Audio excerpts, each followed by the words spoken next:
Всичко започва на пристанището в Стария Несебър. Свежото лятно утро и приветливият екипаж на катамарана посрещат пасажирите с усмивка и чаша шампанско.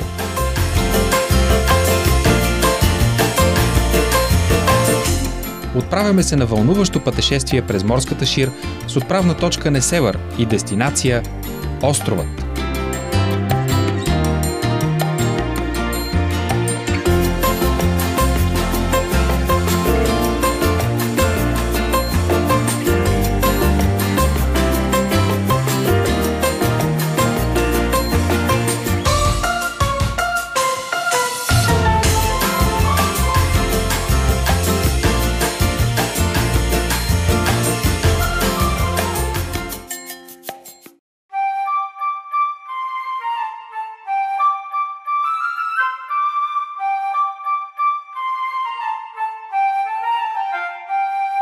Ето го и него – остров Света Анастасия.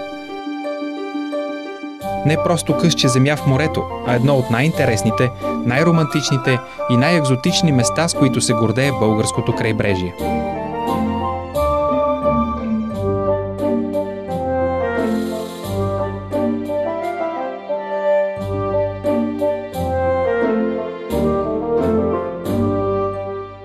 Очарованието на острова се крие в уникалната комбинация между природа, архитектура, спомени от стари времена и впечатляващи атракции.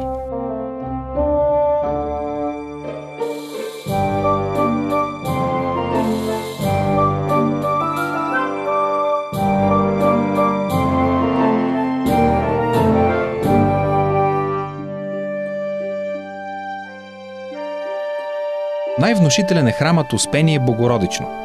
Той е бил част от манастирския комплекс на острова, а иконостасът му е истински шедьовър на дърворезбарското изкуство.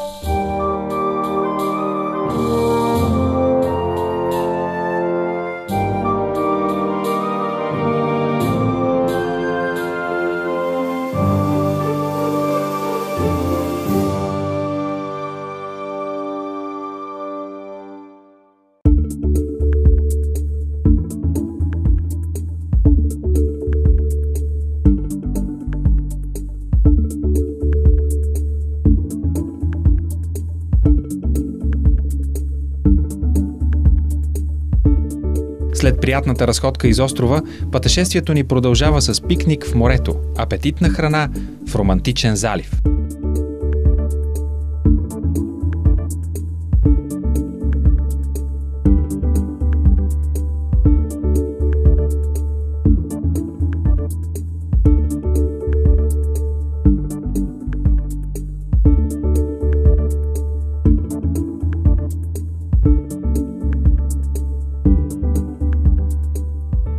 В края на деня топлите летни емоции остават зад гърба ни, а катамаранът отплава обратно към своето пристанище.